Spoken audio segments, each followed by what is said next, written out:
ना छुआएं। जैसे कोई आपका पाँव छू रहा है, उसको पता है कि मेरे को बदले में 10,000 रुपए मिलेंगे। हाँ। तो क्या करो आप? क्योंकि 5,500 आप मेरी बात समझिए, जस्ट एक बात बताओ। आप मेरी बात समझिए, ये तो हम जानते हैं, हमें ही पता है ये है मतलब के लिए छू रहा है। पर इससे थोड़ा ऊपर उठिए, अभी उसकी चेतना इतने से दायरे में है। अगर अब हम हैं कनेक्टेड, हमने ऐसी ऊर्जा के रूप में उसे आशीर्वाद दिया, तो कभी ना कभी उसकी चेतना का स्तर बढ़ेगा। आज वो लालच में है, कल को उसे समझ में आएगा। तो हमें तो हर हाल में उसे आशीर्वादित ही करना है, कुपात्र हो या सुपात्र हो। संसारिक लेवल की बात कर रहा हूँ मैं, यहाँ मैं आत्म साक्षात्कार देने की बात नहीं कर रहा हूँ। कभी कोई कहे भाई ऐसी किसी को दे दिया, इसको तो ऐसे किसी को देना भी नहीं है। हाँ बोलिए। जैसे अभी जैसे हम जाएंगे या मंदिर में गए, मंदिर के बाहर से निकलते हैं हम, तो जो भिखारी बैठे होते हैं, राम राम जी, जय जिनेन्द्र जी, सत श्री अकाल जी, वो करते रहते हैं। तो क्या उसकी कोई सेंस है? They are indirectly begging from us. हाँ कोई बात नहीं, पर कम से कम इतना तो अच्छा है ना, कुछ अच्छा तो बोल रहा है मुझसे। जय जिनेन्द्र तो बोल रहा है, जय भोलेनाथ तो बोल रहा है। कम से कम उसकी जो गति है उसके अपने कर्मों के कारण हुई, उसके बावजूद भी वो अगर अच्छा नाम ले रहा है परमात्मा के किसी भी अवतरण का, कुछ तो उसका कल्याण तब भी हो रहा है। तो हम उसको चाहे वो भीख मांगने के लिए इस्तेमाल कर रहा है। वो वैसे ही जैसे बचपन में मामा जी को जाते नमस्ते करते थे, पैसे मिलेंगे। यानी कि अब उसकी डिवाइन की व्यवस्था देखिए, उसके पेट का प्रबंध आप लोगों के जरिए कर रखा है ना उसने। अब वो भिखारी बन के आया है, तो भगवान उसे ये थोड़ी कि उसे मार डालेंगे, उसे मौका देंगे कि तू इतनी लंबी आयु तो ले, जितने उसको एक लाइफ दी, ताकि किसी भी क्षण में इसके अंदर जागृति आ पाए, इसलिए लाइफ दे दी। भीख मांग के भी तू गा रहा है, आज खा रहा है, कोई बात नहीं, कल को हो सकता है तेरे अंदर आ जाए मुझे भीख नहीं मांगनी चाहिए। लेकिन अगर पहली बार में उसे एक्सटिंक्ट कर दें, भिखारी बनते ही मार दें, तो उसका तो मौका खत्म हो गया ना। नहीं तो वो जो राम राम कर रहा है उसका रिस्पॉन्ड करना चाहिए हमें। भाई राम राम कहने में क्या दिक्कत है? खाना खिला दो अगर भूखा हो, पैसे एक कहानी कौड़ी तो कर दो। बैठे होते हैं जी, राम राम जी, राम राम जी, सुबह सुबह आ जाते हैं मुझे से। अगर कोई भिखारी खाना खाने को तैयार है आपके सामने, तो खिला दो, चाहे वो चीज़ समझ में आती है। अब कह रहा नहीं जी वो मैं ले लूँगा पैकेट, ले लूँगा पैकेट, नहीं तो दुकान पे पैकेट पहुँचा देगा वापस, वो बेच देगा तो उसे पैकेट को। दुकानदार ट्रेंड है ही। तो भैया कई लोग क्या करते हैं कि हमने दान दे दिया, हमारी इंटेंशन अच्छी थी, चाहे वो दारू के ठेके पे जाए चाहे कहीं जाए, उससे मतलब तभी तो मैंने पैसे देने पे मना करा। मैं खाना तो उसके पेट में गया, पैसा तो दारू में और डोडे में और शराब में और चरस में और गांजे में भी जा सकता है ना। तो जितने लोग पैसा देते हैं वो अपराधी हैं इस समाज के। खाना खिला दो, उसे खाना ही तो चाहिए जीवित रहने के लिए, कपड़ा दे दो पहनने के लिए, कपड़ा ही तो चाहिए। लेकिन अगर आपने पैसे दे दिए तो उसने ऐब ही करने, वो तो ऐब के लिए कर रहा है सारा काम। करते हैं जैसे गांव में आते थे ना पहले, तो गांव में क्या होता है, वो गेहूं दे देते हैं, गेहूं चावल आटा ऐसे, तो वो लोग उसको बिक्री करके शराबी पीते थे या जुआ खेलते थे। तभी तो मैं आपसे कह रहा हूँ, जब बैठ सामने खा, खिलाना ही सही है। भाई तू प्रभु के सारे है, प्रभु का नाम लेके मांग रहा है, तेरे को अगला भोजन वो करा देंगे, जब पैसे क्यों चाहिए? देख ला मैं तेरे को खाना खिला रहा हूँ। माता जी की स्पीच में है ना, जब वो बोर्डिंग में या किसमें थी, क्या थी पापा जी उसमें थे, तो वो बोली कि पैसे बढ़ाओ, इन लोग बहुत गरीब दिख रहा है, पैसे बढ़ाया, उनकी सारी पत्नी आ गई, बोले आपने इतने पैसे बढ़ा दिए, सब दारू। शिपिंग कॉर्पोरेशन में जब थे, शिपिंग कॉर्पोरेशन में जब थे, यही वाली बात बोली थी कि सब ज्यादा। अब वो माँ आदि शक्ति है, मनुष्य तो है नहीं, मनुष्य की कुबुद्धि का बारे में माँ को तो पता नहीं कुछ भी। वो तो इनोसेंट है, उन्होंने कहा भाई ये गरीब कम है पैसे, इन्हें ज़्यादा दे दो। वो तो फिर अब वो तो सर सीपी को पता था एक शराब खाने में दे आएंगे। तो ये वाली एक सूझबूझ और विवेक की बात है कि हम क्या करें। भोजन कराने के लिए कोई समस्या नहीं है। नानक जी ने सच्चा सौदा क्या सिखाता है? भोजन कराओ। उन्होंने पैसे देने की तो बात नहीं करी, नहीं।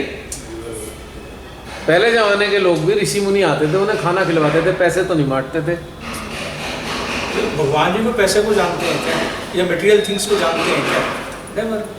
जीवन के लिए चाहे वो कोई भी प्राणी हो, जीवन के लिए क्या चाहिए? भोजन। बस इसके अलावा तो आवश्यकता नहीं है ना।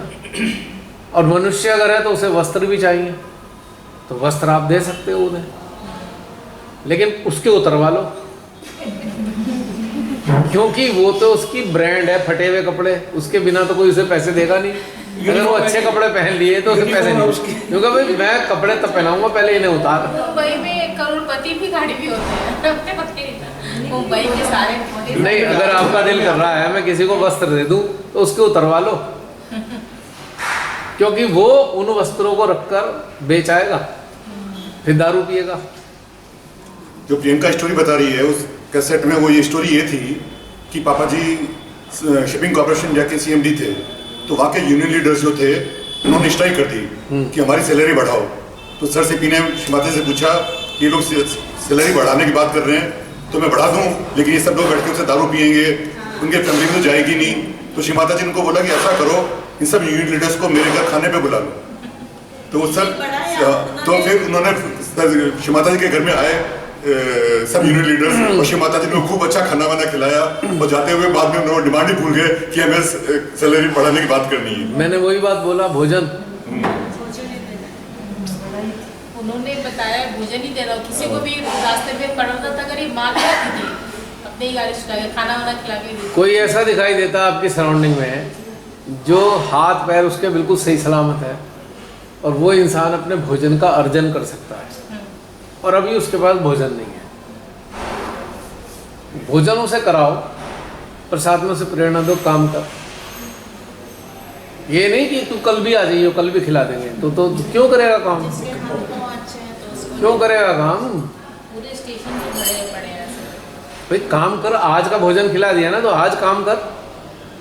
तू मजदूरी करके आ, अड्डे पे खड़ा हो, मजदूरी करके आ, फिर शाम को आ, कम पड़े कल को फिर खिला देते हैं, लेकिन काम कर पहले।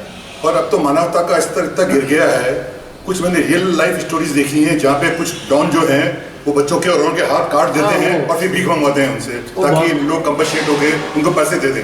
वो बहुत पहले भी है, वो बहुत पहले भी था, आँख में निकाल देते हैं। वो आज का नहीं है। इस पे तो एक फिल्म बनी थी, हाँ वही मैं कह रहा हूँ, बहुत पहले की बनी, और आज भी वो सिलसिला चलता है। हाँ, हमें लोगों की मदद करनी है बजाय इसके कि उनकी आदतें खराब हो। तो इन दोनों की चीजें अगर हम चाहें तो हम पता लगा सकते हैं कि हम इसकी मदद कर रहे हैं, मैंने बताया ना। हम इसकी आदत खराब। आप देखिए उन्होंने हाथ पैर क्यों काटे, कि लोग उन्हें पैसे दे सके। अगर पैसे ना देते लोग तो उसके हाथ पैर नहीं कटते, बच्चों को आंखें फोड़ने से बच जाती। लोग पैसे देते हैं इसलिए बच्चे आज आपको हाथ पैर कटे बच्चे मिलेंगे, क्योंकि माफिया लोग उनके हाथ पैर काट करके भीख मंगवाते हैं उनसे। किडनैपिंग होती है। अगर आप केवल भोजन खिलाना शुरू कर दो, पैसे ना दो, तो भिखारी खत्म हो जाएंगे देश से, और ये माफिया राज खत्म हो जाएगा। अब जो बच्चों के हाथ पैर काट के भीख मंगवाते हैं वो अपराध खत्म हो जाएंगे 100%। मतलब 2-3 चीज क्लियर हो गई, किडनैपिंग जो होती है, बच्चों की चोरी खत्म हो गई, इसीलिए तो होता है सारा। इसी कारण। और अब तो और खतरनाक है मानव अंगों का तस्करी। मार दो उन्हें, उनके बॉडी पार्ट्स निकाल लो। तो सूझबूझ और समझ। अब भिखारी है, भिखारी को पता है तेरे बच्चे ही भीख मांग के पैसे इकट्ठे करेंगे, तो एक भिखारी बढ़ रहे हैं, पैदावार हो रही है उनकी। ये पूरे पूरे परिवार होते हैं, ये एक चौराहे पे एक इधर एक उधर एक उधर एक उधर बैठे होते हैं सारे, वो सब है। लेकिन अगर मूर्ख जनता पैसे ना दे तो भिखारी नहीं मिलने का कोई आपको। इसके लिए भारत देश की जनता जिम्मेदार है, जो भिखारियों को पैसे देती है और सोचते हैं हम बड़ा मदद कर रहे हैं। मदद नहीं कर रहे, आप उन्हें बर्बाद कर रहे हैं। भिखारी वाली जून से बाहर निकलने नहीं दे रहे आप उन्हें। जब उन्हें नहीं मिलेंगे पैसे तो कोई काम करेंगे कभी ना कभी। नहीं वो तो कहते हैं जी भीख मांगना भी आर्ट है, कि कैसे तू मांग के देख ले।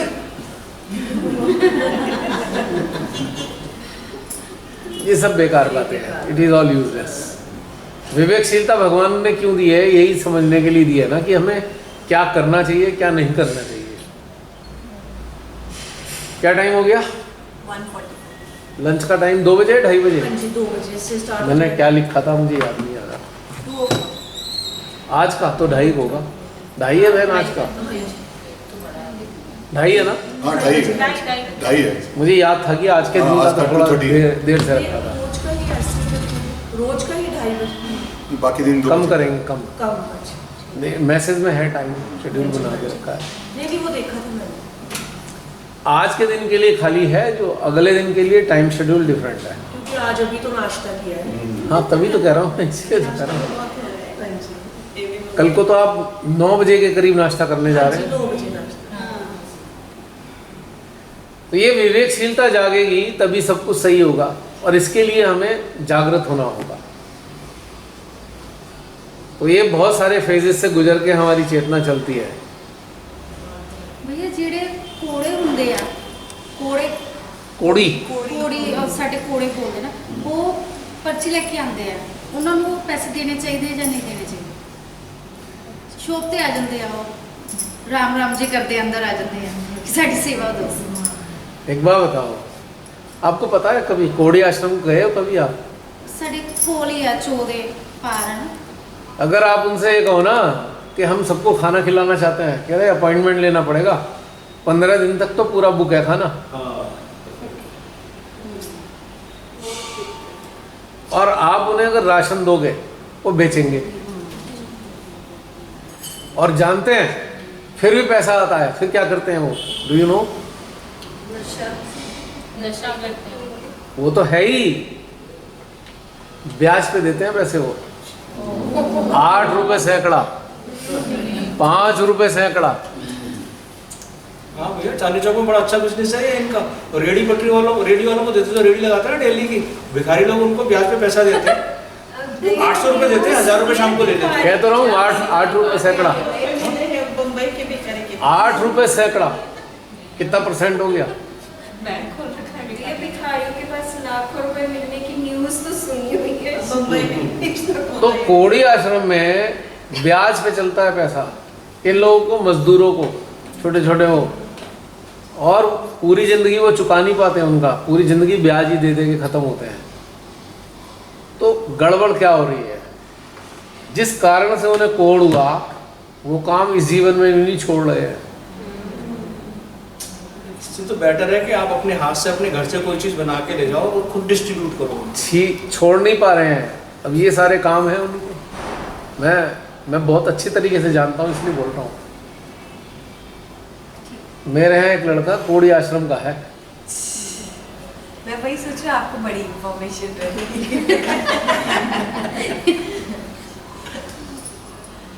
पहली बार जब वो आया काम पे तो वो ठीक था, उसका कुछ नहीं था, उसके पेरेंट्स को था। तो वो सामने आया, काम दे दिया मैंने, काम उसका काम करने लगा। जब भी ऑफिस में बात करने आया, टेढ़ा खड़ा हो गया, ऐसे खड़ा हो गया। मैंने कहा भाई तू इधर क्यों नहीं देख रहा? मुझे कुछ पता नहीं था। देखो जैसे काम करने वाले मांगने आते हैं, काम मांग दो, हम तो दे देते हैं काम। तो ऐसे करके खड़ा हो जाए। मैंने कहा तू मेरे को सीधी तरफ क्यों नहीं देखता? भाई साहब हम नहीं देख सकते आपको ऐसे। हैं क्यों नहीं देख सकता भाई? बोले ना भाई साहब मैं कोड़ी आश्रम से हूँ। मैं सीट पे से उठा, उसे गले लगा के आया। मैं कहा अब तो देखेगा। तो उनको ये पता है कि हम श्रापित हैं, तो वो बेचारा अच्छा इंसान है। तो इसलिए हमें जो है अच्छे, जो सीधे सही लोग हैं, उनसे हमें दूर रहना चाहिए। मैंने कहा अब तो देखेगा ना मेरे से बात करके। ऐसा हो गया, आंखों से पानी चढ़ने लगा। कह रहे जी हमें कौन गले लगाएगा, तो कोड़ी है। मैंने कहा कोड़ शरीर में हुआ है, दिमाग में तो नहीं है ना। और वो ट्रीटेबल बीमारी है, ट्रीटमेंट हो सकता है उसका, लंबा ट्रीटमेंट है, इनक्योरेबल नहीं है। अब पीछे से लेके आते हैं वो चीज़, मेडिकली आप उसे कुछ भी कह दो, लेकिन है तो कार्मिक ही। ठीक है, पिछले जीवन में क्या किया होगा हो गया, इस जीवन में तो ठीक कर लो। और हम उनसे घृणा कैसे कर सकते हैं मानवता के नाते? तो मुझे बाद में पता लगा ब्याज पे पैसा देता है वो, तभी तो पता लगा 8 रुपए सैकड़ा। मैं हैरान हो गया। ਸ਼ਾਮ ਤੱਕ ਤੁਹਾਡਾ ਬੈਗ ਭਰ ਜਾਂਦਾ। पूरी दुकान को कलेक्शन करके ते- हाँ, तो गड़बड़ है बहुत ज़्यादा, और आपस में बहुत खराब स्थिति होती है इनकी, आपस में बहुत गंदे तरीके से रहते हैं, मार काट लड़ाई झगड़ा बहुत होता है इनमें, मैं तो अच्छी तरह जानता हूँ चूँकि। तो ये अगर एक घटनाक्रम हुआ तो कम से कम ईश्वर की तरफ देख के अपने आप को हम्बल डाउन करना चाहिए। अब भी अहंकार कम नहीं हो रहा है ये सब होने के बावजूद भी, या अभी भी वही हरकतें हैं, तो फिर क्या भला हो सकता है? तो जो अपने भला नहीं कर सकता वो उसकी मदद कौन कर सकता है?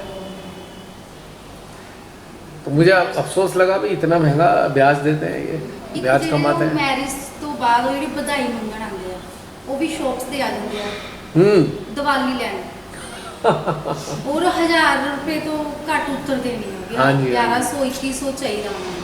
पर चलो एक तरीके से एक सेटअप बना हुआ है, समाज मदद कर देता है, पर अंदर बुराइयां बहुत भयंकर हैं, अंदर मार बड़ी लड़ाइयां होती हैं।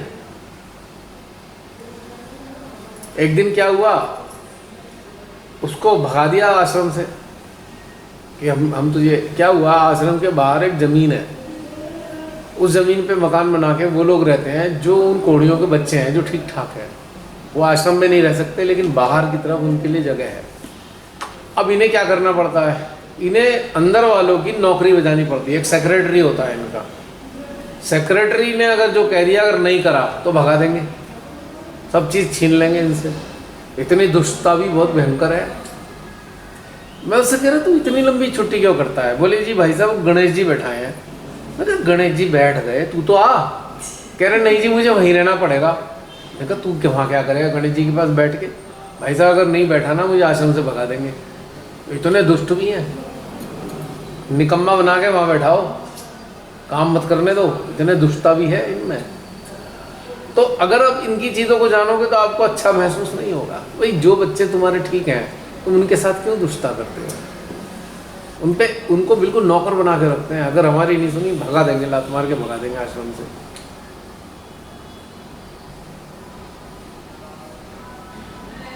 एक बार उसी के माँ बाप को सेक्रेटरी की बात पे वो खाना आता है, उनका पेट भरा हुआ था इसके माता पिता का। उन्होंने जो है उन्होंने कहा हमारा पेट भरा हुआ है, तो सेक्रेटरी ने उन्हें आश्रम से भगा दिया। फिर उन्हें वो रुड़की वाले आश्रम में छोड़ के आया। इतनी दुष्टता भी है। आप सोचते हो आम आदमियों को कुछ पता नहीं इस बारे में, मैं तो जान पाया हूँ। तो आम आदमी क्या करते हैं, नहीं वो चैरिटी, पर चैरिटी में ये तो देख लो हो क्या रहा है। आपके दिए पैसे पे 8 रुपए के ब्याज पे उन जरूरतमंदों को दे रहा है जो 8 रुपए सैकड़ा पे भी ब्याज लेके अपने को जरूरत चाहिए। और लेने वाले इतने अज्ञानी हैं, उनको ये नहीं पता कि तुम्हारा बेड़ा गर्क हो रहा है इन पैसों से, ब्याज के कारण नहीं, जो उस पैसे में छुपा हुआ है।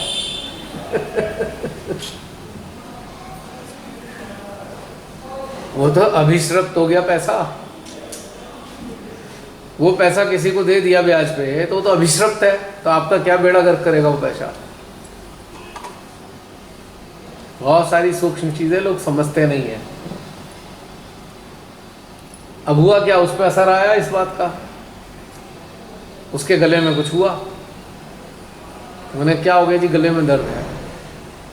देखा उसने, वो टेस्ट निकाला, कैंसर।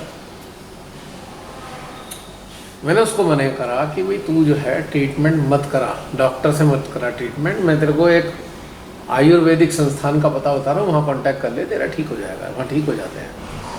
पीछे पड़ गया, नहीं जी वो घर वाले कह रहे हैं।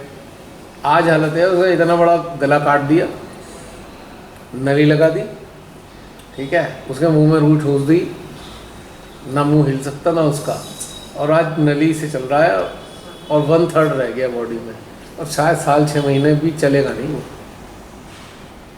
ये है उस ब्याज के पैसे का परिणाम।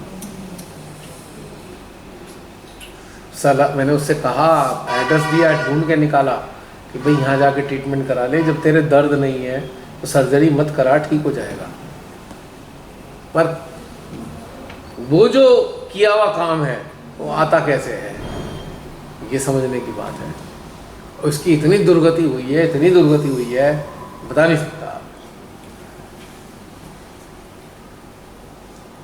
एक पुरानी जमाने की बात सुनी है आपने, जैसा खाओगे अन्न वैसा होगा मन। जैसा पिए पानी वैसी बोले पानी। हाँ जी, तो ये गलत नहीं है। उसके साथ जो कर्सेज हैं वो आपको छोड़ देंगे क्या? बहुत सारे मतों में ब्याज खाना हराम है। मुसलमानों में नहीं कहा। क्यों? कर्ज उधार कौन लेता है? जो मजबूरी का मारा है। मजबूरी का मारा जो पैसे ब्याज में दे रहा है वो पैसा खा के क्या होगा? पैसा बैंक से ले लो उधार, कोई दिक्कत नहीं है, विकास कार्यों में है, बैंक को दे दो, एफडी करा दो, वो विकास कार्यों में आएगा, उद्यमियों के काम आएगा वो पैसा, वो खड़े होंगे। एक बहुत मिनिमम मार्जिन पे ब्याज देते हैं अपने खर्चा पूरा करने के लिए। लेकिन पर्सनली, सॉरी एक मिनट, पर्सनल लेवल पे जो ब्याज खाएगा कभी ठीक नहीं रह सकता, गारंटी है मेरी। ये इसमें जो छोटे लोग हैं, जो अनपढ़ हैं, जिनको जैसे बैंक से पैसे लेने की बात है, तो उसमें पेपर फॉर्मेलिटी और फॉर्मेलिटीज इतनी होती है, उनकी समझ में कुछ नहीं आता, तो बीच वाले ही लूट के खा जाते हैं, तो इसलिए जाते नहीं बैंकों के पास। सबसे पहली बात तो ये है, उद्यमियों और व्यापारियों को छोड़कर किसी को उधार लेना ही नहीं चाहिए, अपनी चद्दर में ही रहना चाहिए। सबसे पहली बात तो ये है। तेते पाँव पसारिए जेती लांबी सौ। एग्जैक्टली, मेरी माँ ने कहा था। भाई जो निचले तबके के लोग हैं कर्जा क्यों ले रहे हैं? क्यों ले रहे हो कर्जा? तुम्हारी हैसियत नहीं है, इतना खर्चा क्यों कर रहे हो? अगर जितना कमा रहे हो उतना खर्चा कर रहे हो, कर्ज लेने की जरूरत नहीं। बिल्कुल ठीक। तो मिस्टेक तो वो भी कर रहे हैं ना, कर रहे हैं ना मिस्टेक। क्यों लेने हैं कर्जा भाई? और अगर आप किसी इंस्टीट्यूट से लेते हो तो आप अपनी हैसियत के मुताबिक लेते हो, आपको पता है मैं ऐसे ऐसे चुका दूंगा, आपने कैलकुलेशन कर रखी है ऑलरेडी, भाई मेरी 50,000 रुपये महीना की इनकम है, 10,000 की किस्त में से निकाल दूंगा, दैट इज़ नॉट बैड। पर आपने कहा कि कर्जा तो आपने ले लिया 50 लाख का, इनकम है 50,000 की, तो उल्टा तो होगा ही जीवन में। उसकी किस्ती 50,000 से ऊपर है, मैनिपुलेशन करके आज इस रिश्तेदार से ले लिया तो इधर दे दिया, उधर से उठाया इधर दे दिया, तो इस चक्कर में आप ट्रैप हो गए पूरी तरीके से। उधार लेने की जरूरत पड़ती कहाँ है? मुझे तो समझ में नहीं आता क्यों पड़ती है जरूरत। केवल व्यापारिक पर्पस के लिए उधार लेना समझ में आता है, वो एक ट्रांजैक्शन है, आज यहाँ लिया है कल चुका दिया है, उसको दे दिया। लेकिन क्यों जरूरत है उधार लेने की भाई? वाई? एक टेम्परेरी तौर पे आज संडे है, बैंक बंद है, अचानक आपको जरूरत पड़ गई, बहुत इमरजेंसी, सडनली घर में कोई बीमार पड़ गया, पड़ोसी से कहा भाई साहब 50,000 रुपये देना, देना कल दे दूंगा, that's okay, that is not मदद। आप पे है ही नहीं, 50,000 का खर्चा है, तो एक बहुत खराब बात बोल रहा हूँ, मरना अच्छा है। आई एम सॉरी, क्या जरूरत है? मर जाओ, उधार क्यों लेने की जरूरत है? भगवान ने वैसे बनाया होता, उतार सकोगे नहीं पूरी जिंदगी, तो फिर उसके बाद क्या होगा? होगा क्या उसके बाद? बाकी लोग मरेंगे आपके चक्कर में बाकी लोग मरेंगे जो नहीं चुका सकते उधार, बाकी सारे के सारे लोग कर्जे में, पूरी की पूरी आपने पूरी जनरेशन को कर्जे में डाल दिया अपने इलाज कराने के चक्कर में। मर जाओ यार, क्या दिक्कत है? अगर बहुत गंभीर बीमारी लग गई है तो फिर वो रजिस्ट्रेशन हो गया है, क्यों उसे एक्सटेंशन दे रहे हो? टिकट कट चुका है, अब कैंसिल कराने के चक्कर में क्यों हो? सामर्थ्य है तो खर्चा कर लो, नहीं है तो मर जाओ। आप जीवित रह के कर भी क्या दोगे? कौन सा पहाड़ तोड़ दोगे किसी के लिए? कुछ लाभ पहुंचा दोगे मानवता को? मानवता का कुछ फायदा कर दोगे? क्या भला कार्य करके जाओगे मानवता के लिए? नहीं कर रहे हो तो फिर जीना किस लिए है? अगर वो ईश्वर ने लौ बुझाने वाला काम कर दिया, अब क्यों जीना चाहते हो? वो भी उधार लेके, जिसे तुम्हारी पूरी संतानें पूरी जिंदगी उतारती रहेंगी कर्जे में। कड़वी बातें हैं, बुरी लग सकती हैं, सही है भैया, बिल्कुल भावनाओं को नहीं तोड़ना चाहता मैं किसी की। YouTube पे जो सुन रहे हैं आप लोग भी समझे, भावनाओं की बात नहीं, एक बिल्कुल प्रैक्टिकल बात। एक बहुत महत्वपूर्ण जीवन है, उसको गंभीर बीमारी लग गई है, उसे बचा सकते हो अगर पैसे का अरेंजमेंट है, क्योंकि वो हजारों लोगों का भला कर रहा है। ठीक है, बचा लो, इकट्ठा करके भी बचा लो, क्योंकि उसके ज़रिए 1000 लोगों का कल्याण होना है।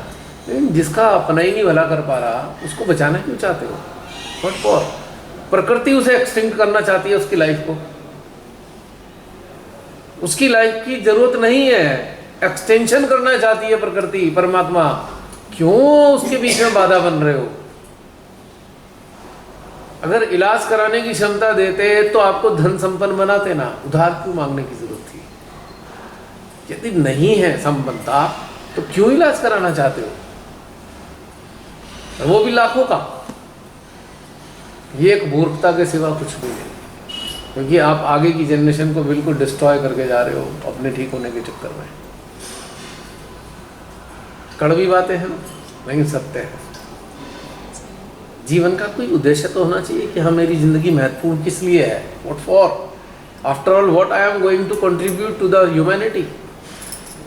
तभी तो बचाऊं अपना जीवन, या तभी तो सोचूं कि चलो भी इलाज करा लूं, कि चलो भाई बाकी की जो सांसें हैं वो भी जनता के काम आनी है। अभी भी सांसें जनता के लिए काम आनी थी, आगे भी काम आ जाएंगी।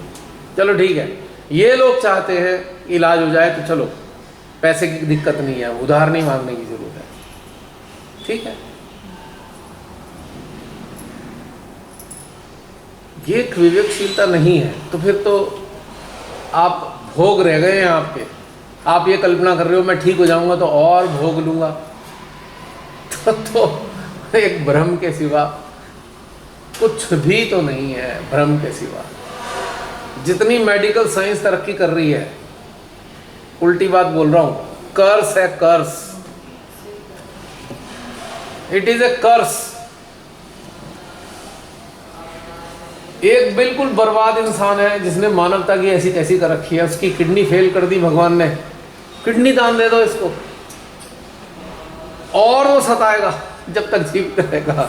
तो आप भी उस कर्जे, उस पाप के भागीदार हो, नहीं? कुदरत ने व्यवस्था कर दी ना मरने की। इसलिए मैंने अपने बच्चे से कहा, गंभीर बीमारी लग जाए, don't take me to the hospital, I want to die gracefully.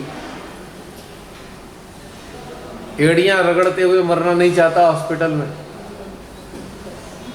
Gracefully die, स्वीकार करूंगा आराम से। हाँ भी ठीक है, आओ चलो, टाइम आ गया है, अब ट्रांसफर ऑर्डर आ गए हैं क्यों उन्हें कैंसिल कराने के पीछे पड़ूं? क्या होगा फायदा जिंदगी लेके? जिंदगी छोटी बड़ी गिनती के दिनों से नहीं होती, आपने क्या किया है उससे छोटी बड़ी होती जिंदगी। लंबी उम्र लेके करना क्या है? क्या कोई टारगेट है? अब श्रीमाताई का काल आ गया, सहजी श्रीमाताई का काल, समय का मतलब, काल से मतलब ये नहीं है, वो काल आया श्रीमाता जी का, जब उन्होंने कहा मुझे जाना होगा।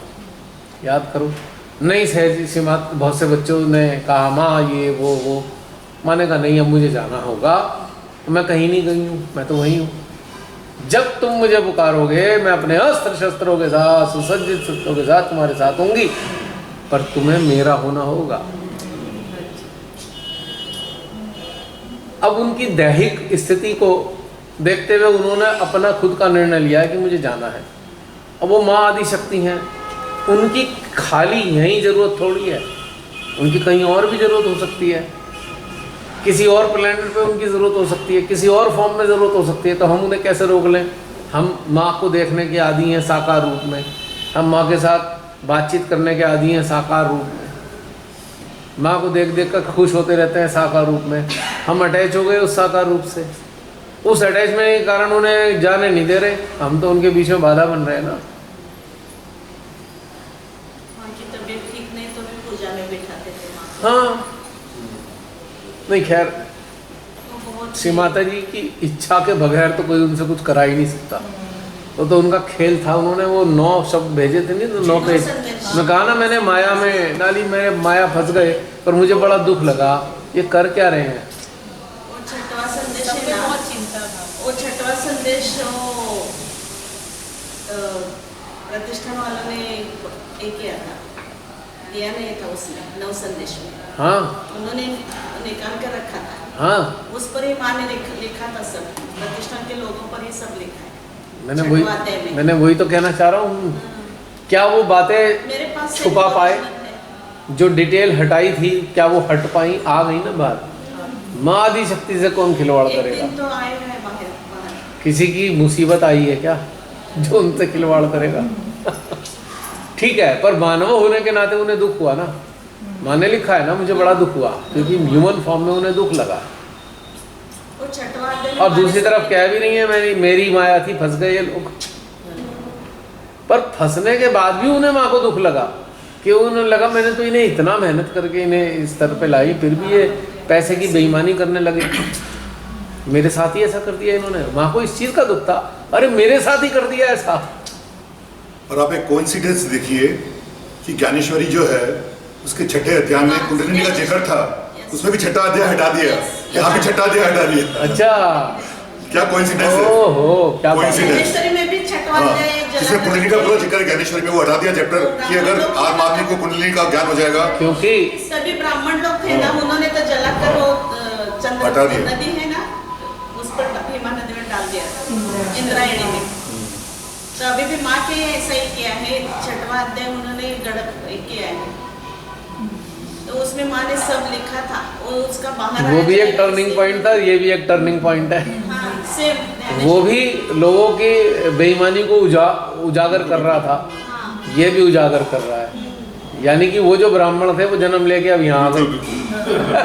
वहाँ ब्राह्मणों को डर लगा कि अगर आम आदमी की कुंडलिनी ऐसे जागृत हो जाएगी, हमारी दुकान कैसे अब चलेगी? ये वो वाले ब्राह्मण, उस काल वाले ब्राह्मण, अध्याय। ज्ञानेश्वरी वाले ब्राह्मण जो थे ज्ञानेश्वर के काल में थे, वो संस्था में आ गए। हाँ, फिर छठा पेज जो है उन्होंने गायब कर दिया। उसका सब समझ कहानी में देख रहे हो, हाँ, वही घटनाक्रम चल रहा है। मैं कल ही बोली बस। तो भैया जो मेरे पास जो भेजा था ना, तो मैंने जितने भी मेरे ग्रुप में सहजी थे, कई मतलब युवा शक्ति के लीडर फीडर जो भी है, कोई एक ट्रस्ट में भी रहा होगा, सबको भेजती। सबके बारे में तो मेरे साथ ये रहता है, मुझे कोई चीज़ अगर व्हाट्सएप पे भी अच्छी लगती है तो मेरे को ये लगता है अंदर से कि मैं इसको सब लोगों के साथ शेयर करूँ। उन्होंने कितना कहा, उन्होंने क्लियर कि भी ये संस्था की जरूरत क्या है, अब जरूरत क्या है इसकी। अच्छा, इसीलिए उसको मैंने तो ये अभी उस दिन मेरे को किसी सहजी ने भेजा, तो उसने लिखा हुआ है कि मैंने इसलिए भेजा, मेरे को आपकी बातें सही लगती हैं, जो आप बोलते हो, देखो माँ ने भी कह रखा है, ऐसे करके उन्होंने मेरे को भेजा। वो हमारे साथ उससे कनेक्टिव से जुड़ा हुआ नहीं है, और यूट्यूब पे उसने वीडियो देखे होंगे। मेरे पास है तो नव संदेश वही मार्च में ना तभी मिला है मुझे, ओरिजिनल मिला है मुझे, उसमें तो देखिए, बातें नहीं है। और कब से वो ये बातें 2008 में इस माध्यम के माध्यम से कहलवा रही हैं, और वो बात उनके उन 9 संदेशों में मौजूद है। अब मेरे को तो पता ही नहीं था, मैं कहाँ से पढ़ूंगा उस चीज़ को। मराठी में लिखवाया माँ ने, वो किसके हाथों से लिखा है ये भी लिखा है माँ ने। हाँ, वो महेंद्र चव्हाण काका है ना, राहुल तो उन्होंने इसलिए किया कि जिससे कि कोई एविडेंस के साथ में दिया ना, उन्होंने इस बात को एविडेंस दिया ग्रॉस लेवल पे। पर एक जागृत को ग्रॉस लेवल पे चाहिए क्यों? कोई भी चीज़ केवल उसको तो अंदर से मिल रहा है ना। ठीक है, अगर ग्रॉस लेवल पे माँ के शब्द लिखे हुए मिल गए तो आपका उत्साह बढ़ेगा, पर चाहिए तो नहीं था। मतलब हमें उसकी रिक्वायरमेंट अंदर से हमारी पूरी कर रही है ना ऑलरेडी माता जी, उधर ही की तरफ ले जा रही है ना लगातार। आप देखो ना, शायद ये अंध भक्तों के लिए जो अभी भी हम लोग मतलब ऐसी जगह तो उन संदेशों को जरूर भेजना चाहिए जहाँ पे हिटलर बैठे हुए हैं, ये उन्हीं के लिए और इन्होंने हिटलरों ने ग्रुप बना रखा है, उसमें तो जरूर भेजने चाहिए। पढ़ो सारे। शिवाजी ने उसमें ये भी लिखा था जी कि मैं जब हॉस्पिटल में थी तो लोग मुझसे हॉस्पिटल में मिलने आते थे, लेकिन उसको वहीं बैठे बैठे पता चल जाता था कि मेरी स्थिति क्या है, उसे आने की जरूरत भी नहीं थी, उसे आने ही नहीं देते थे अंदर। माँ बोलती थी सेजों को मिलने को बहुत माँ का मन करता था, जो सेजे अच्छे सेजे थे वो उनको वो लोग मिलाते नहीं, वो लोग प्रतिष्ठान वाले मिला के माँ को मिलाते हाँ, नहीं। उन्होंने कहा नहीं, मुझे ऐसी दवाइयाँ दे देते थे, मैं हाथ भी नहीं उठा पाती थी, इंजेक्शन करवाते पैरालाइज कर देते थे उनको। हाँ, और पूजा में लेके बैठाते थे माँ को और पैसा निकालो पूजा में, पूजा का समर्पण भी सब देते हैं लोग, और माँ का वहाँ जाके बैठाते थे माँ को। इतनी दुष्टता करने के बाद क्या क्या मिल गया? उनका भला हो सकता है? एक बार हम पूना गए थे पूजा में, तो वहाँ खुद इवन सर सीपी ने बताया कि श्री माता जी ने 1.5 साल तक मौन रही। वो बिल्कुल कोई पब्लिक प्रोग्राम नहीं, किसी से कोई मतलब पूजा नहीं हुई, उसमें कोई पब्लिक प्रोग्राम अटेंड नहीं किया। 1.5 साल तक श्री माता जी मौन में रही। उस पूजा में श्री माता जी ने 1.5 साल बाद पहला प्रवचन दिया, सर सीपी ने बताया था। वो दिल्ली में हो गया था ना महालक्ष्मी पूजा, तब बोली थी माँ उसमें, तो मेरे पुलिस हो सहयोगी, मैंने था ना, मैंने रिकॉर्डिंग की है उसमें। हाँ वो आपने बोला है बराबर। पास में जाकर रिकॉर्डिंग की। मैंने कहा भैया ये तो गायब कर देंगे ट्रस्टी, मेरा गायब नहीं कर सकते। और हुआ भी, उसमें से भी बहुत सारी चीजें काट छाट कर रखी है काट छाट किया है, उस लेक्चर में से भी। बहुत काट छाट किया है। तो ये बहुत सारी चीजें हैं, लेकिन परमेश्वरी किसी ना किसी के जरिए वो उनका तो मिनटों का काम है, उनका तो खेल है। ये जो उस ट्रैप में फंस गया वो तो फंसा। अब ये इसलिए आ रहे हैं ताकि उनके जो अच्छे बच्चे हैं उनके सामने ये नालायक लोग एक्सपोज हो जाए। हाँ मैं लुधियाना में भी कराया था 19 में एक्सपोज ऐसे नालायकों को। अच्छे से हुआ था उसके बाद तो सबसे ज्यादा देखे गए वो लुधियाना वाले। शुरुआत हुई थी, मतलब वो शुरुआत थी। जबरदस्त तरीके से। लेकिन माँ ने उस दिन लिख के रखा है तो बहुत अच्छा किया है। वो भी छठी वर्कशॉप था जी, टर्निंग पॉइंट। छठा अध्याय, वो तो बाहर आ गया ना, 10 वर्ष के बाद तो बाहर आ गया। वो भी छठा ही था। छठे दिन का आज्ञा खत्म हुआ। आज्ञा खत्म हो गया ना, एक्सपोज हो गया। छठे का मतलब ये है कि आज्ञा है ना छठे पे, तो चलता है तो उल्टा ही चलता है। छठवां चक्र है। और छठ भी गया सब। छठा छांट देगा। ज्ञानेश्वर महाराज को भी बहुत तकलीफ दी ना लोगों ने, जब भी ज्ञानेश्वरी में ज्ञानेश्वर महाराज स्वयं छठा छांट देगा, छांट छांट के जोड़ देगा। हाँ ये वाली बात देखो ना, छठा ही था वो भी। छठा ही आते हैं वो। पहली बार एक्सपोजर हुआ है ऐसे नालायक लोगों का, ओपनली बिल्कुल। अब कुछ बिगाड़ नहीं पाया कोई, क्योंकि उसकी मर्जी है ना। और उसके बाद ये प्लेटफॉर्म, कुछ भी कर लो, क्या करोगे? चल रहा है अभी तक, तो आगे भगवान जाने। जब तक माँ की इच्छा है चलाएंगी, नहीं इच्छा होगी तो नहीं चलाएंगी। क्या सोचना है इस बारे में, क्योंकि ये भी तो माँ की इच्छा है। हम उनके आगे की इच्छा के बारे में कौन जान सकते हैं। जो लोग उन्नत हो गए हैं उनको मतलब ये चीज हमारी अपनी कमाई होगी ना, इसको तो कोई छीन नहीं सकता ना आपसे। आप इसमें बैन कौन लगाएगा? इस पे आपकी अंतर चेतना जिस स्तर पे आ गई, उसे कौन मानेगा? नव संदेश में बहुत लोगों को मालूम नहीं है, सहयोग को हाँ, जो इम्पोर्टेंट है उनको ही मालूम है। नव संदेश कुछ मालूम ही नहीं है, नहीं मालूम है। जब आप देखिए 24 साल मुझे जुड़े हुए हो गए श्री माता जी से, मुझे ही नहीं पता था, पहली बार पता लगे नौ संदेश। ये 2008 में मिल गया वो। जबकि स्टार्टिंग में तो मैंने ऐसे उनका लेक्चर पढ़ा करता था जैसे मेरे को एग्ज़ाम देना है कोर्स की तरह।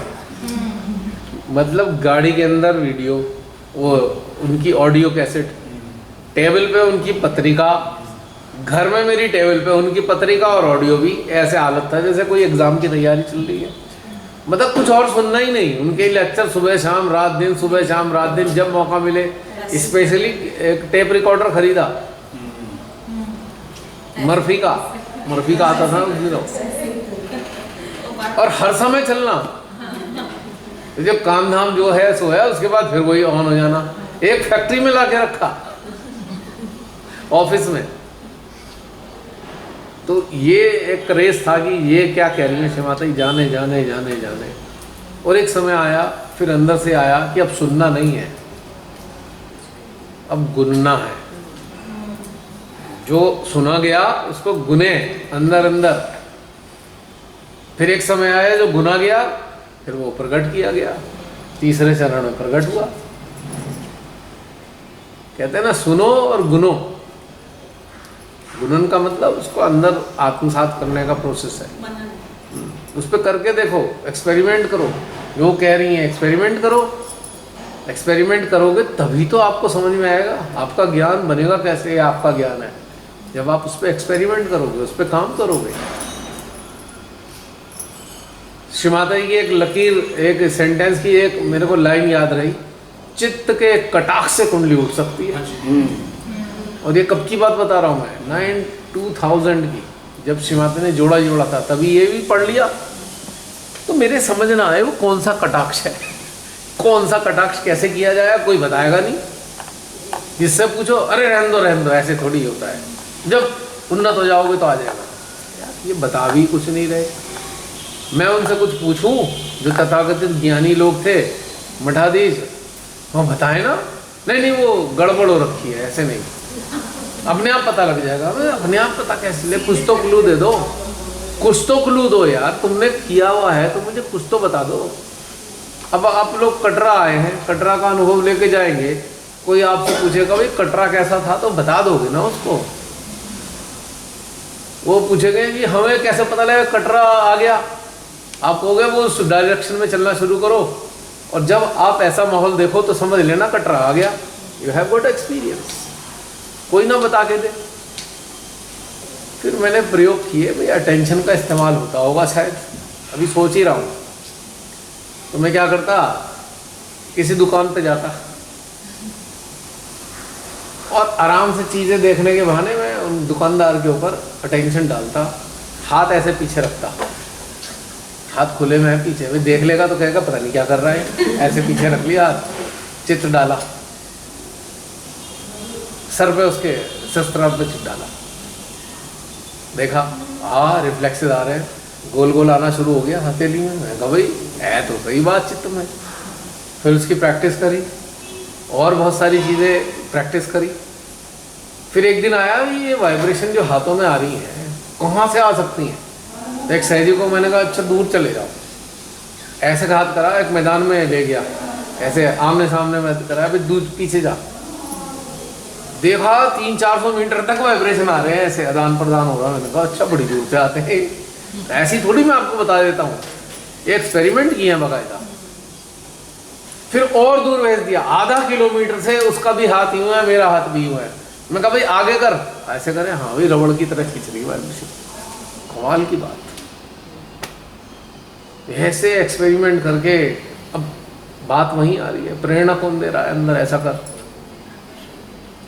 मेरे को उन्होंने मान लीजिए श्री माता जी ने लिया, उन्हें पता है उल्टी खोपड़ी का मानेगा तो है नहीं कोई बात क्योंकि मैं किसी चीज़ को ऐसे ही तो कभी मानता नहीं ज़िंदगी में। मेरे जैसा इंसान कोई किसी को बात को ऐसे नहीं मानेगा, वो बाबा है होगा।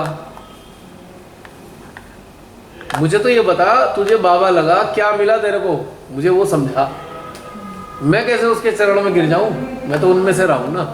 तो जब भी एक्सपेरिमेंट किए, इतनी दूर से भी आ रहे हैं वाइब्रेशन, रबड़ की तरह खींच रहे होते थे, ऐसे ऐसे करते।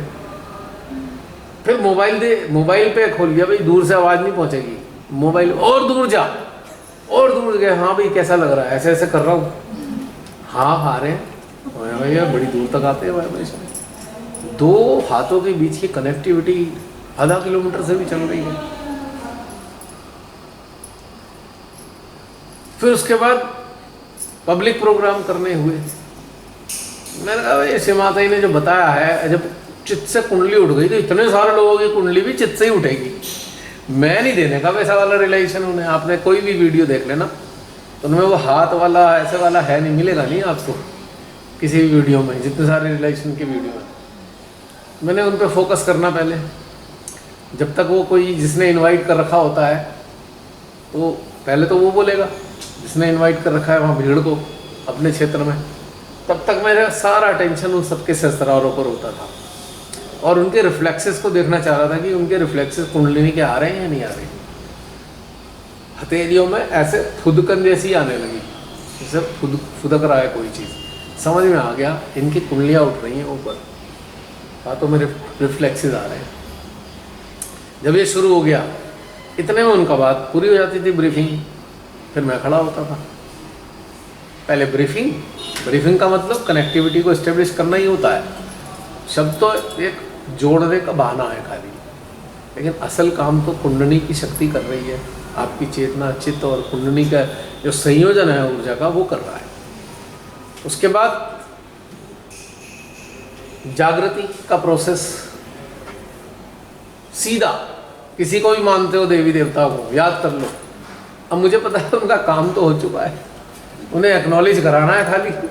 अगर मैं कहूँगा श्री माता जी का ध्यान करो, करेंगे नहीं, क्योंकि उनकी कंडीशनिंग में भोलेनाथ जी हैं, उनकी कंडीशनिंग में कृष्ण जी हैं, उनकी कंडीशनिंग में राम जी हैं। मैं कहा भाई जो देवी देवता हो तुम्हारे, उनको स्मरण करो और एक हल्की सी छोटी प्रार्थना, ताकि उनका चित्त एकाग्र हो जाए, खाली उस पर आ जाए, वो अपने देटी पे आ जाए, अपने हार्ट में उनके साथ जुड़ जाए।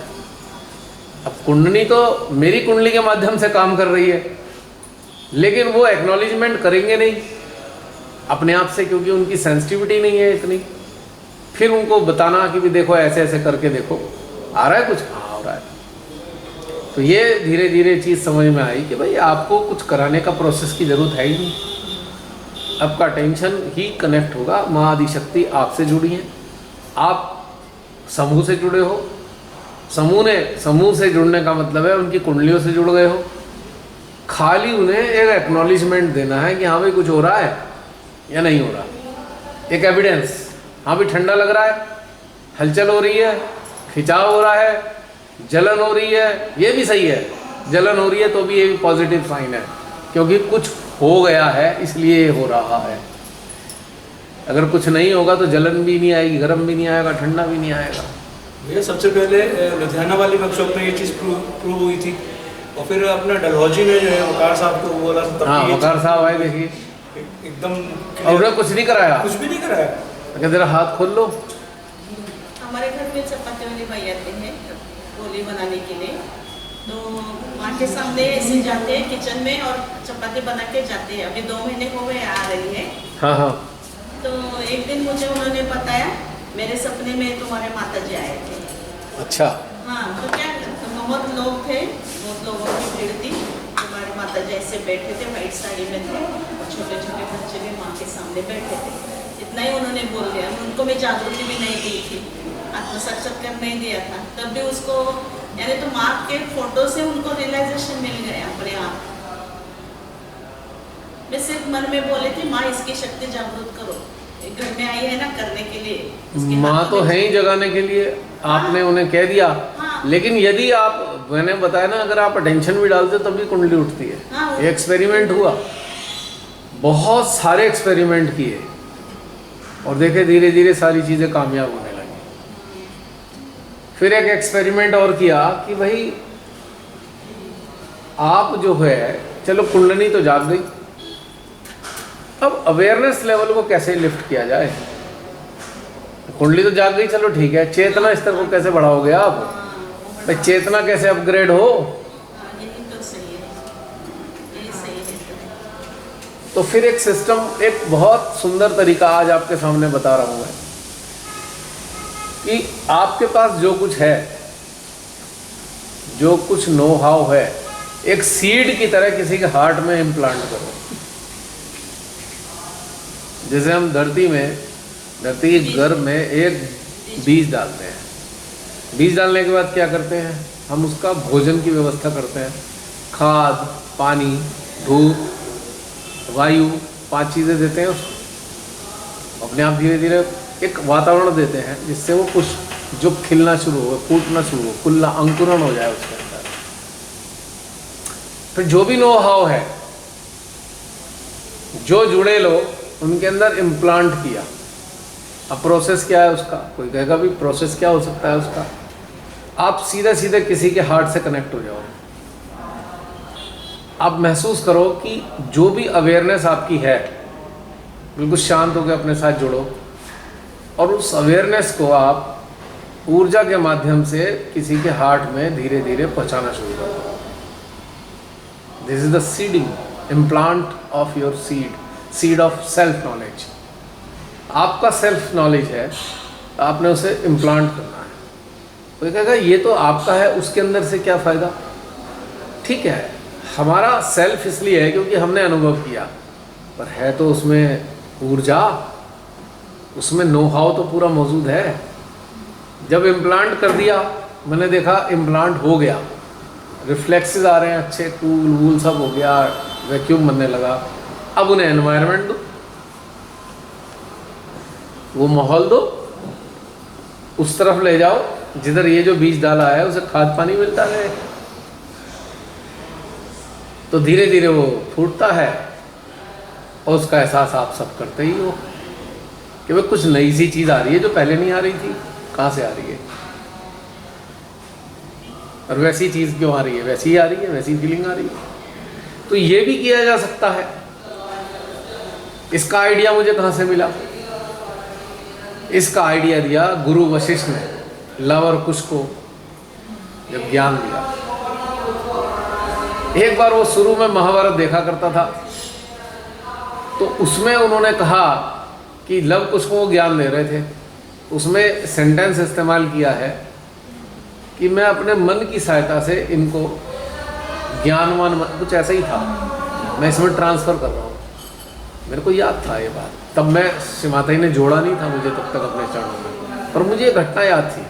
कुछ ऐसी चीज़ें सीरियल मेरे को मुख्य चीज़ें हमेशा याद रहीं। महाभारत मुझे अच्छी लगती थी, दिल में उतर जाती थी एकदम। महाभारत अच्छी लगती थी कि उसमें नीति वाक्य थे। रामायण अच्छी लगती थी क्योंकि श्री राम के मुख से जो बुलवाया गया है वो रामचरितमानस का है टोटल, या उनका वर्णन किया है, बड़ी ऊंचे दर्जे की चीज़ें हैं। मैं महाकाली सीरियल भी देखता था, हालांकि वो जागृत होने के बाद, लेकिन उसमें ऐसे कंटेंट हैं जो बड़े मुख्य हैं, जो वहीं से आ रहे हैं, शिव पुराण से आ रहे हैं। अब मैंने पुस्तकें पढ़ी हैं नहीं, लेकिन कुछ उनकी मुख्य चीज़ें याद रह जाती हैं। तो वशिष्ठ का ये देखने के बाद में मेरे समझ में आया इट इज़ पॉसिबल, क्योंकि ये खाली काल्पनिक नहीं है, क्योंकि उन्होंने उन्हें आत्म साक्षात्कार नहीं दिया गुरु वशिष्ठ ने, उन्होंने अपना ज्ञान ट्रांसफर किया। आत्म साक्षात्कार तो बहुत छोटी चीज़ रह जाती है, और उनके अंदर ज्ञान पहुंच भी गया और ज्ञानी भी हुए। वो फिल्म में तो दिखा दिया ज्ञानी हो गए, लेकिन उसके लिए प्रोसेस में बहुत लंबा टाइम लगा होगा उन्हें वहाँ तक पहुँचने में, लेकिन वो एक उन्होंने दिखा दिया। तो फिर मैंने भी इसका प्रयोग करके कुछ लोगों पे देखा शुरुआत में। उसमें एनवायरनमेंट कैसे देते हैं? जैसे बीज आपने डाल दिया, खाद पानी, खाद पानी मतलब क्या? अपना एनर्जी फील्ड, अटेंशन अपना एनर्जी फील्ड, जो एनर्जी फील्ड मेरे को, जो परमेश्वरी से जुड़ने के बाद जो एनर्जी फील्ड एक्सपेंड हो रहा है, उस दायरे में रखा उनको। शुरुआत कई साल पहले की बात बता रहा हूँ मैं, शुरुआत में 2-3 लोग ही थे, काम करने लगा। उनके अंदर वैसी अनुभूतियाँ आने लगी अपनी, उनकी सेल्फ नॉलेज की। जब वो बताते मुझे, मेरे को खुशी हुई, मैंने कहा भाई हो गया काम। तो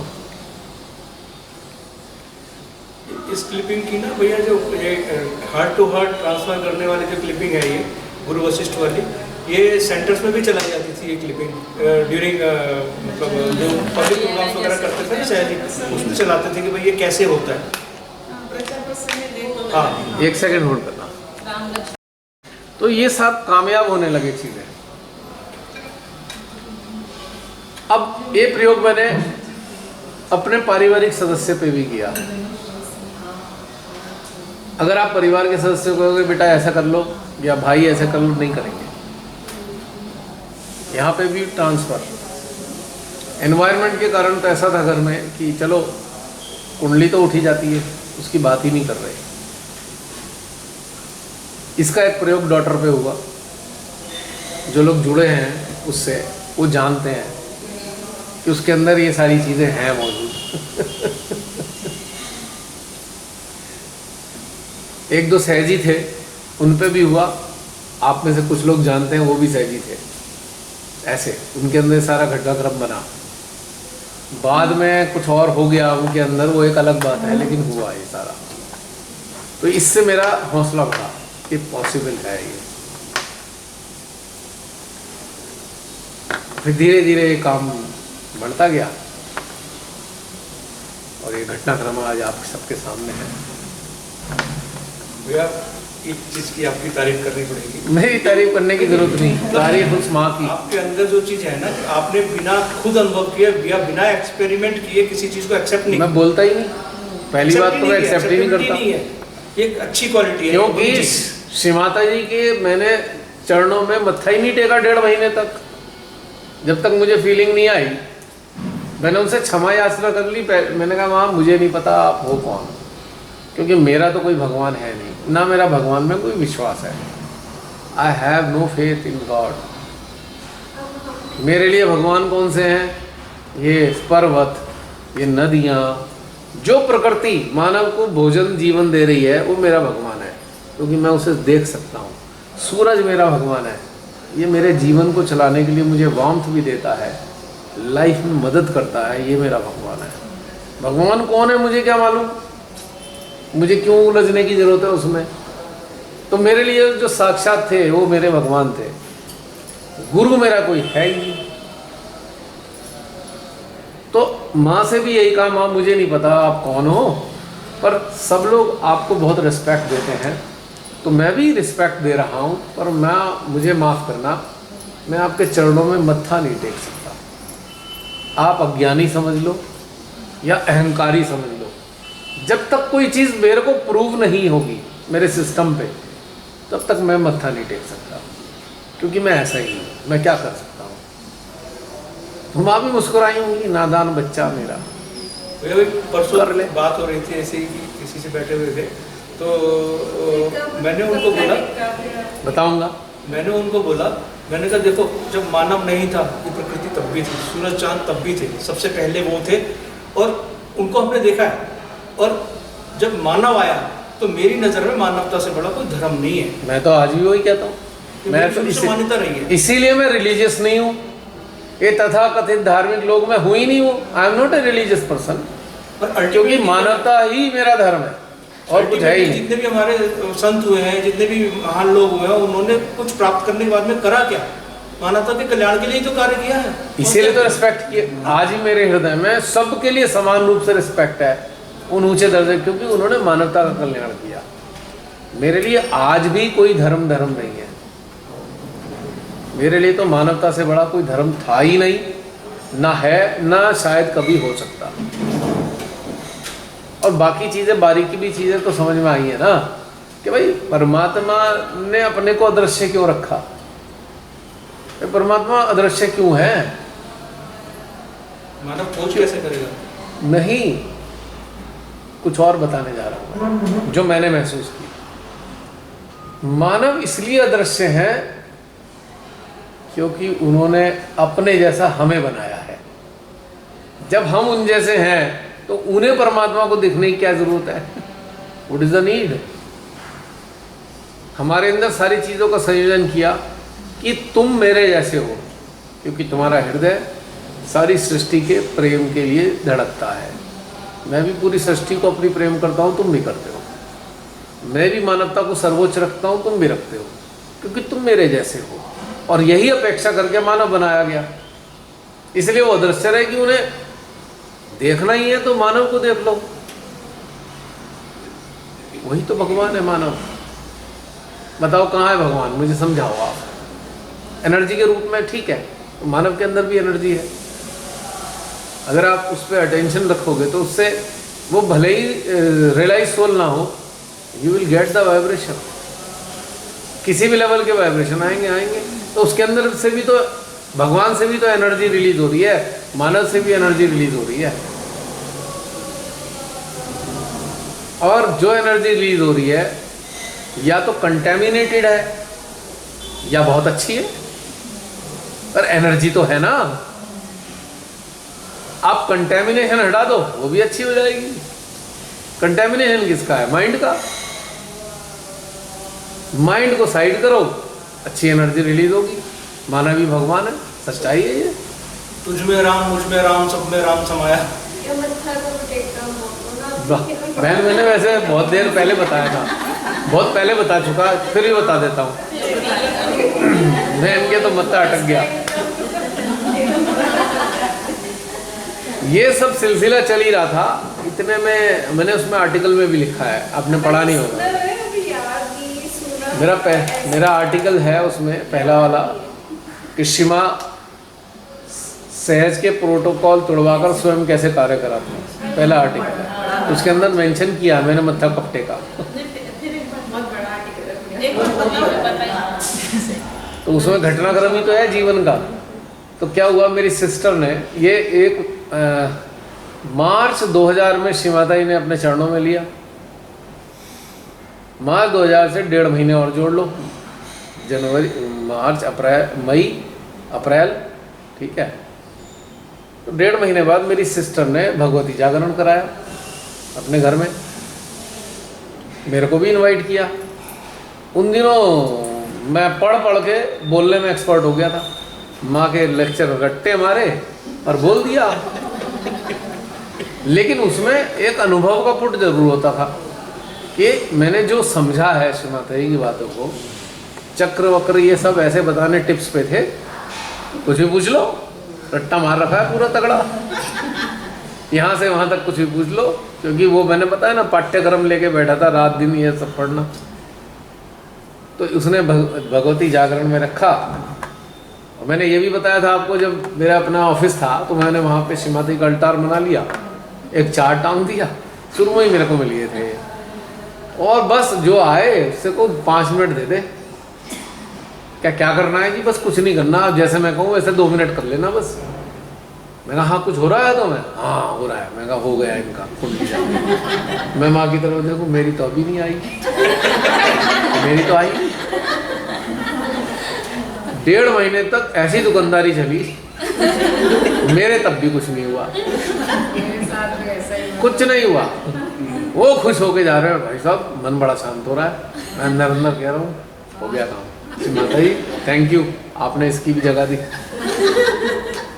मुझे शिकायत नहीं हो रही माँ से मेरी क्यों नहीं जगा रही, ना कोई डिमांड है, ना मैं चाह रहा हूँ मेरी जाग जाए। इंटरेस्टिंग बात देखो, चाह भी नहीं रहा, एक धंधा मिल गया, करे जाओ। क्योंकि मुझे वैसे मजा आ रहा था, वो कहते थे ना बड़ा अच्छा लग रहा है, मुझे उनकी बात सुन के दिल में कलेजे में ठंडक आ जाती थी। मैं चाह भी नहीं रहा हूँ मेरी कुंडली जाग जाए, ये हो जाए वो हो जाए, कर रहा हूँ बस खाली। उसके बाद जब जागरण किया तो उस दिन क्या 200-250 लोग थे घर में, इनवाइट किया उसमें। मैंने कहा भाई ऐसा है कि उसे ये तो पता लग गया था कहीं अटक गया मेरा भाई। मैंने कहा वो किसी को रिलाइजेशन का प्रोसेस करा दो। हाँ भैया, वो जो शेर आएगा जब टी ब्रेक में उस वक्त करा देना, आता है ना शेर। तो उसके बाद उसने चार्ट टांग दिया, पेड़ था, पेड़ पे चार्ट ऐसे टंगा हुआ था, हल्की हल्की हवा में लहर रहा था। मैं चार्ट के पास खड़ा हुआ, श्री माता जी का फोटो उसी में लगा हुआ था, शायद फोटो लगाया था या उसी में था, मुझे ध्यान नहीं आया। उसी में ही होता है, उसी में था, उसी में था। और जो 200-250 लोग थे, जो मैंने रट्टा मार रखा था, उगल दिया उनके सामने सारा। कुछ कुछ अनुभव होते थे, वो मैं भी उसमें ऐड कर देता था अपने सिस्टम में, जो नो हाउ में आ रहा था। मैंने जब पूछा कि कुछ हो रहा है, सब ने हाथ खड़े करे, हाँ जी हो गया। मैं बड़ा प्रसन्न हुआ, भाई आज तो 200-250 लोगों ने हाथ साक्षात्कार ले लिया। वो मेरा पहला पब्लिक प्रोग्राम था 1.5 महीने बाद। और वो इंडिविजुअल प्रोग्राम तो डेली ही होते थे, फैक्ट ऑफिस के अंदर डेली कई लोग आने हैं, सप्लायर ने भी आना, कस्टमर ने भी आना, सबको वो लेके जाना। अच्छा, एक सबसे पहले सज्जन थे जो ले गए थे, वो 2-4 दिनों को और ले आते थे। कालिया साहब पहले थे सबसे पहले, फिर वो विनोद अंकल की फैमिली को ले आए, परवा आंटी विनोद अंकल। हाँ, वो दूसरे वाले थे, सेकंड नंबर पे आए। फिर उनके जरिए जो अभी कुछ दिन पहले कोऑर्डिनेटर भी रहे दीपक त्यागी, फिर तीसरे नंबर पे वो भी जुड़े। उन्होंने अपने घर में दीपक त्यागी जी को बुला रखा था, वहाँ उन्हें मिला। ऐसे करके बहुत सारे लिंक बनते चले गए थे। तो अब ये सब हो गया, तो उस दिन मेरे को बड़ा मजा आया भाई।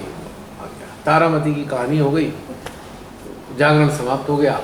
अब मैं कहा पूरी रात जागा ही था, मैं कहा चलो भाई अब काम पे जाएंगे, नहाया धोया। पर मैंने एक नियम बना रखा था, मैं बैठता जरूर था सामने। एक तो रात में बैठता था जब सब सो जाते थे, कोई देख ना ले क्या पागलपना करने बैठा है, हाथ खोल के बैठा हुआ है रात को 1:30 बजे, कोई कहेगा पागल आदमी है जिन्हें क्या कर रहा है। और उसके बाद मैं फैक्ट्री जाने से पहले, ऑफिस जाने से पहले नहा धो के बैठता जरूर था, मेरा नियम था ये। और रोज़ ऐसे उठ जाता था, सर में दर्द हो जाता था, हाँ छोड़ो भाई करूँगा तो जरूर। क्योंकि मुझे श्री माता जी की बातें भा गई थी, क्योंकि उनकी बातें ऑथेंटिक महसूस हुई मेरे सिस्टम में। तो मैंने ये कहा कि ठीक है, मुझे कुछ नहीं हो रहा, कोई बात नहीं, पर होगा, क्योंकि श्री माता जी ने लिखा हुआ है, इसमें बोला हुआ है। उस दिन मैंने मत्था टेका, उन्हें नहा धो के सरसराहट आने लगी। नहीं सॉरी, मत्था नहीं टेका, मैं बैठा ध्यान में यहाँ पर ऊर्जा आने लगी। बस मैंने कहा आज हो गया। फिर मैंने उनके श्री माता जी के श्री चरणों में मत्था टेका और उसके बाद ये सर कभी उठा ही नहीं, वहीं रह गया। डाउट नाम की चीज़ मेरे पास आई नहीं आज तक। बहुत से लोगों के अंदर श्री माता जी के प्रति डाउट आता है, अरे क्या ये भी तो हाड़ मास की बनी है, इतना पैसा आ रहा है माँ के पास। ऐसे डाउट बहुत सारे सहजीव के अंदर होते हैं, शर्म के मारे कहते नहीं है, और मैं जानता हूँ, पर डाउट कुछ नहीं था। डाउटलेस डिवोशन, 1% भी डाउट नहीं, क्योंकि बड़ी श्रद्धा से तो मैंने किताबें पढ़ी। श्रद्धा से इन द सेंस, माँ की बातों में सबसे बड़ी खूबी मुझे क्या लगी, सारी बातें लॉजिकल थी। एक भी चीज़ श्री माता जी ने इलॉजिकल नहीं बता रखी। बस मान लो मैं कह रही हूँ, ऐसा उन्होंने नहीं कहा, जांचो। साइंटिस्ट बोला कि उन्होंने कहा you should have to take this hypothesis as a scientist. ये मुझे बड़ी अपील करी कि भैया वो गुरु नहीं है जो टीवी पे आते हैं, इतनी बारीक बारीक बातें बता रखी हैं, पल्ले नहीं पड़ती थी उन दिनों, पर कुछ चीज़ें तो पल्ले पड़ती थी ना। तो ये सारी की सारी चीज़ों से मुझे डिवोशन तो मेरे अंदर आ गया था कि बड़ी ऊंचे दर्जे की चीज़ है, लेकिन वो नहीं हो रहा था शस्त्रार पे कुंडली का आना। फिर तो मैंने इतने सारे तरीके निकाले, जो लोग मेरे जैसे थे उनके लिए तरीके निकाले, भाई मेरे क्यों नहीं आ रहा, क्योंकि मेरा अटेंशन शस्त्रार पे कहाँ टिकाऊँ, यहाँ से यहाँ तक शस्त्रार है, टिका भी दूँ तो पर अटकेगा कैसे, कुछ तो हो नहीं रहा भाई, जब कुछ हो तभी तो अटकेगा टेंशन।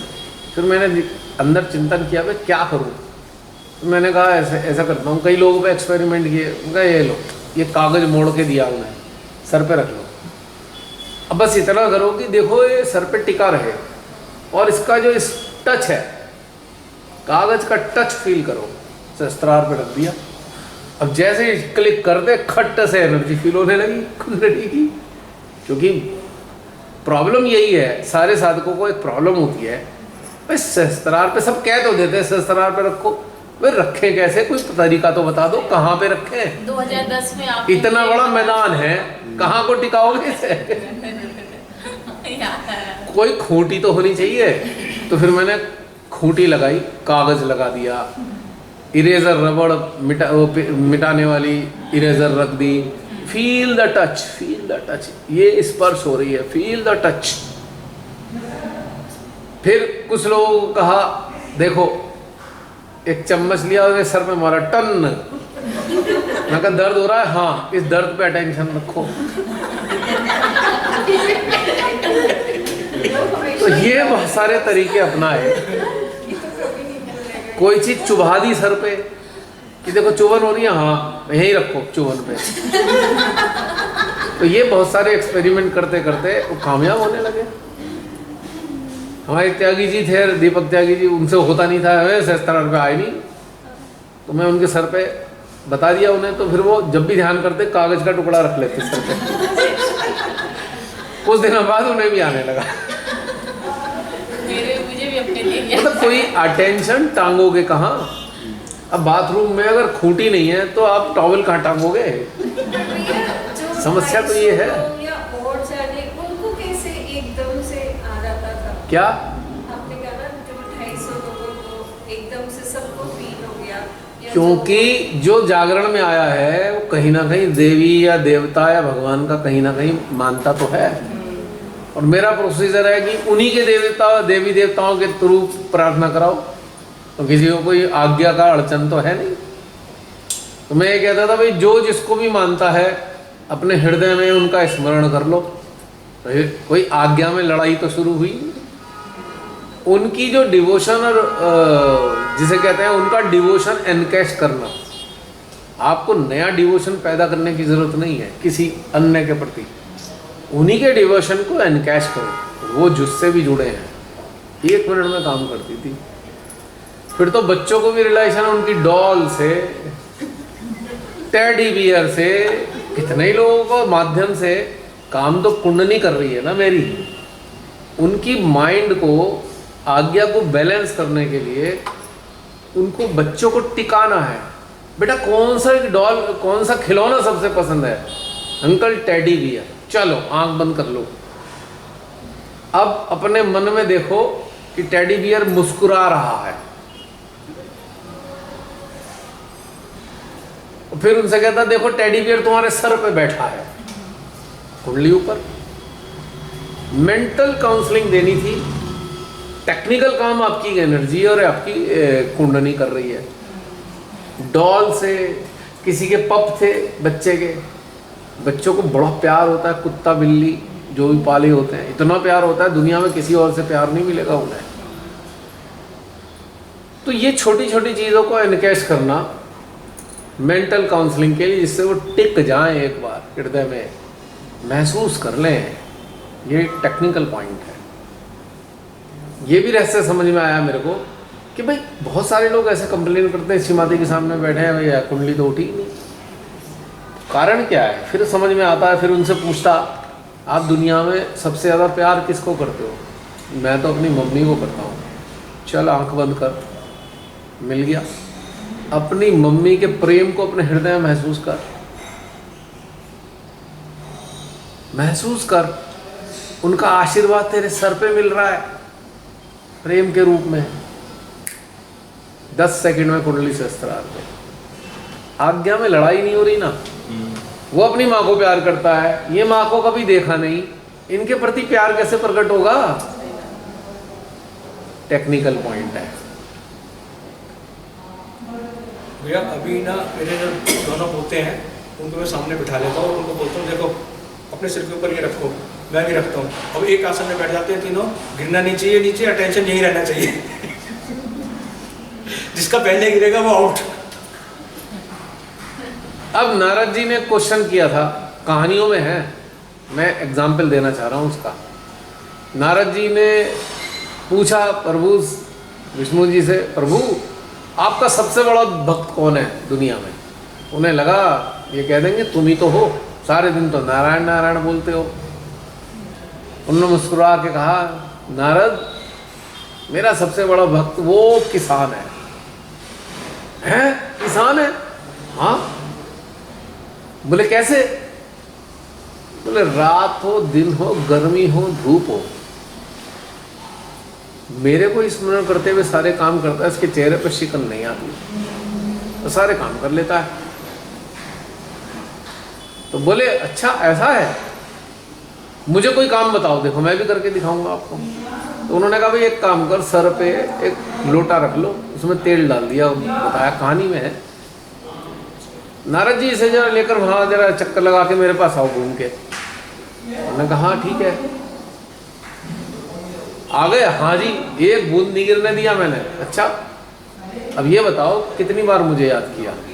अरे महाराज क्या बात कर रहे हो, कैसे याद कर सकता हूँ, मेरा ध्यान तो सारा इस पे था गिर ना जाए। बोले तभी तो मैंने कहा उसमें इतनी विपदाएं आती हैं, वो 1 मिनट नहीं भूलता मेरे को। तुम तो जरा सा लोटे कोई, पर इस चक्कर में उनके सिस्टम को एक्टिवेट कर दिया। खोपड़ी पे ही रहा ना उनका टेंशन, उनके अंदर अहंकार था ना, मैं बहुत बड़ा भक्त हूँ, सारे दिन नारायण नारायण करता हूँ। तो यहाँ पे उन्होंने, मैं समझता हूँ उन्होंने उनकी सिस्टम को जागृत कर दिया। ऐसे कोरिलेट कर रहा हूँ एग्जाम्पल के तौर पे। तो टेक्निकल एस्पेक्ट को मैंने देखा कि कुंडली जाग क्यों नहीं रही लोगों की। वो तो कोई कह रहा हमें 5 साल से अनुभव नहीं हुआ, कोई कह रहा 10 साल से नहीं हुआ। उनकी मिस्टेक कहाँ है वो देखने के बाद आया कि इन्हें समझ नहीं आ रहा कि कहाँ पे टिकाऊं चित्र। तो ये छोटे छोटे एक्सपेरिमेंट करने के बाद क्या हुआ,